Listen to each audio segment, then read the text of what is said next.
Assalamualaikum warahmatullahi wabarakatuh. Allahumma salli wa sallim ala sayyidina Muhammad wa ala ali sayyidina Muhammad. Niftahi babi rahmatillah adada ma fi ilbillah. Salatan wa salaman daimainin bidawami mulkillah wa ala alihi wa sahbihi ajma'in amma ba'du.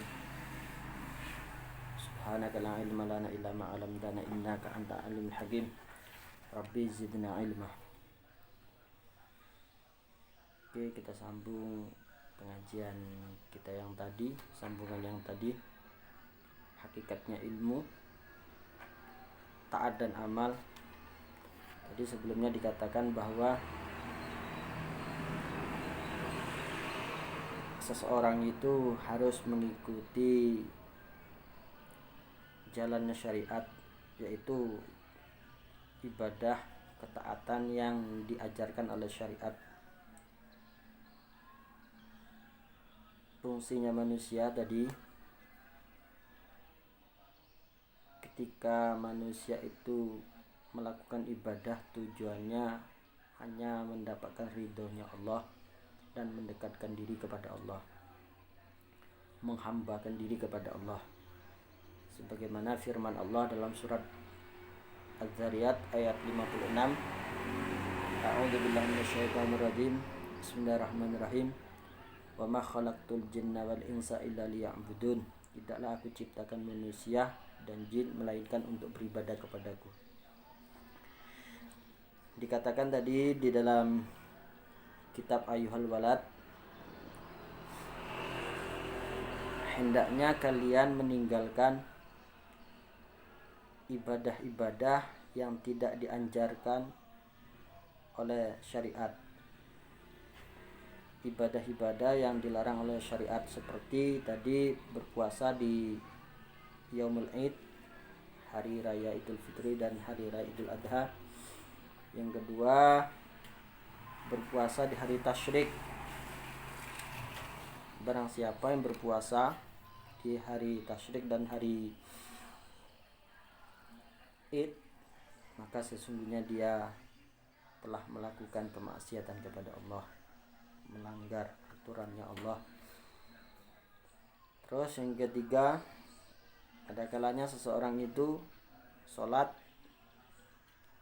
tapi pakaian yang ia pakai di dalam melaksanakan ibadah sholat itu hasil dari ghosab. Tadi dikatakan di sini ghosab itu adalah salah satu perbuatan yang dosa.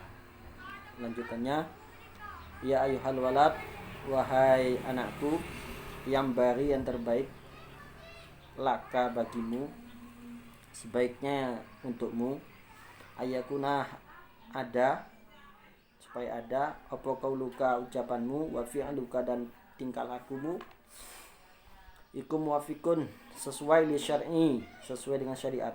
Wahai anakku, wahai santriku, usahakan yang terbaik bagimu itu supaya selamat. Ucapan dan perilakumu harus didasari, harus sesuai dengan syariat yang diajarkan oleh Allah, yang diajarkan oleh Rasulullah SAW. Idzal ilmi wal amal. Idzal ilmi, bila ilmu, wal amalan, dan amal. Ya, amal itu amal perbuatan atau yang lainnya. Bila iqtida'id syar'i, amal dan ilmu bila tidak dilandasi, bila tidak sesuai dengan syar'i, ikut dolalatun, dolalah, sesat dan menyesatkan. Na'udzubillah min dzalik. Jadi usahakan ibadahmu, ucapanmu, perilakumu harus dilandasi dengan syar'i. Salah satunya untuk memperdalam ilmu syar'i, salah satunya tempatnya pesantren. Dari maka itu bersyukurlah kamu, wahai santri, wahai anak-anakku, ketika kamu berada di tempat agama, yaitu pesantren atau madrasah, tempat yang lainnya. Karena sesungguhnya di dalam hadis yang lain dinyatakan may yuridillahu bihi khairan yufaqihu fiddin. Barang siapa yang Allah kehendaki menjadi orang baik di sini dunia dan akhirat, bahagia dunia dan akhirat, kuncinya satu, yufaqihu fiddin. Dia akan difahamkan tentang ilmu agama.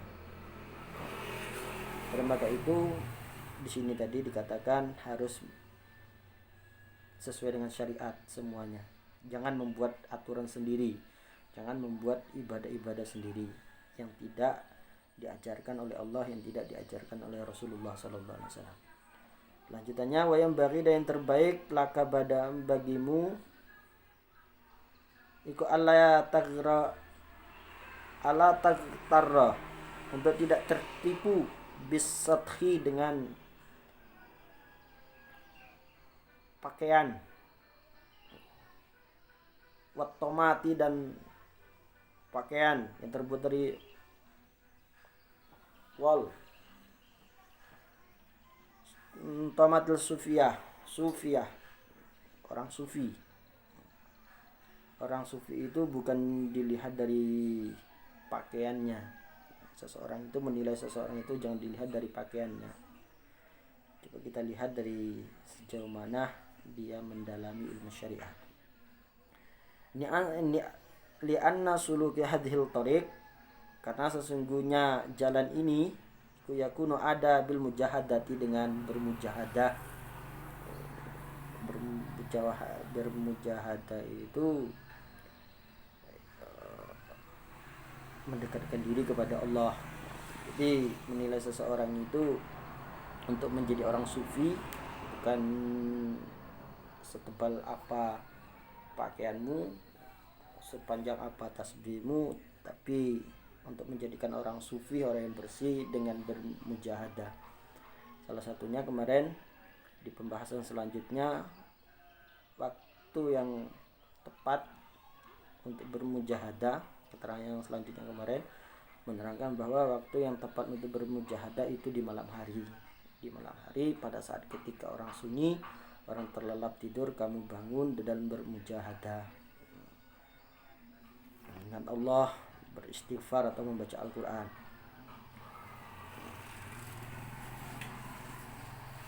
Wa qat'is sahwatin nafsi, untuk menjadi orang sufi.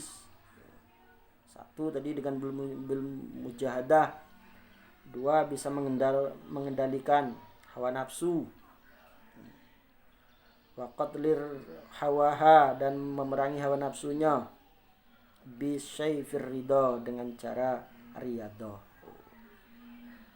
supaya menjadi orang yang sufi, orang yang bersih, menjadi ma'rifat kepada Allah. Satu tadi dengan disuruh memperbanyak mujahadah. Yang kedua disuruh mengendalikan hawa nafsu, jangan mengikuti hawa nafsu, jangan terlalu banyak tidur. Seakan kita seorang santri, untuk menjadikan berhasil jangan terlalu banyak tidur, khusus di waktu malam. Orang yang banyak tidurnya, orang yang banyak ketawanya ketika di dunia, maka besok akan menangis di akhirat, di yaumil qiyamah.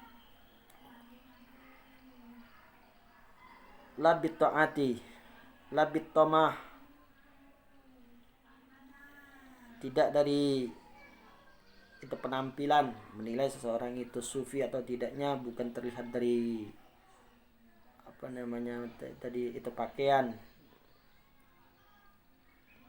Watturah hati, wa'lam, ketahuilah, analisan, sesungguhnya lisan iku matlukun, yang diucapkan, wal qalbu, dan hati, mutbiqah, yang ditetapkan, maglumu bil ghaflah, diisi dengan kelalaian. Wasyahwata, dan mengikuti hawa nafsu, iku alamatus saqa, tanda-tanda orang yang sengsara. Jadi di sini ketahuilah wahai manusia, sesungguhnya lisanmu, hatimu. Ketika lisan dan hatimu diisi dengan ghaflah, kelalaian, lalai atas kewajibanmu atau lalai dari ibadah, mengikuti hawa nafsumu, ambisi terhadap dunia, maka ketahuilah di sini dikatakan iku alamatus syaqa. Orang yang seperti itu tuh adalah tanda-tanda orang yang sengsara. Fa idzlam taqtulin nafsi, maka fa idzlam taqtulin nafsi, ketika kamu tidak bisa memerangi hawa nafsumu, bisidqil mujahadati, dengan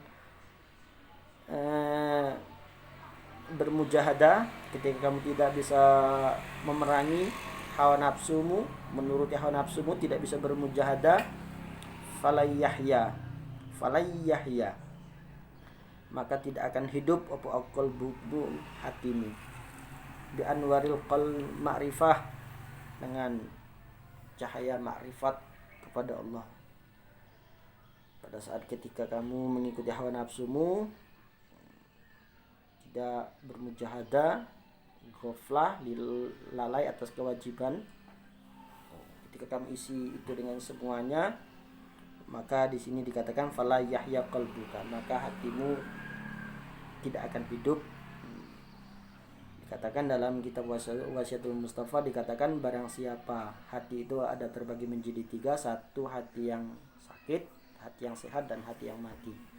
Di situ dikatakan di dalam Wasiatul Mustafa itu diterangkan bahwa orang hati yang mati itu bagaikan batu yang tersiram oleh oli atau minyak yang lainnya, tidak akan menempel itu minyak atau oli. Artinya apa? Artinya orang yang hatinya mati, dinasihati bagaimanapun dia tidak akan bisa menerima. Intinya, kalau seandainya kalian ingin melakukan ketaatan, ingin melakukan ibadah kepada Allah, usahakan sesuai dengan syariat yang dianjurkan oleh baginda Nabi Muhammad SAW. Mungkin ini saja yang bisa saya sampaikan. Kalau ada kesalahan dan kekeliruan, mohon dibenarkan. Kurang lebihnya mohon maaf. Semoga manfaat, berkah. Wallahu a'lam bishawab. Subhanakallahumma bihamdika asyhadu an la ilaha illa anta, ighfirli wa tub alayya. Wassalamualaikum warahmatullahi wabarakatuh.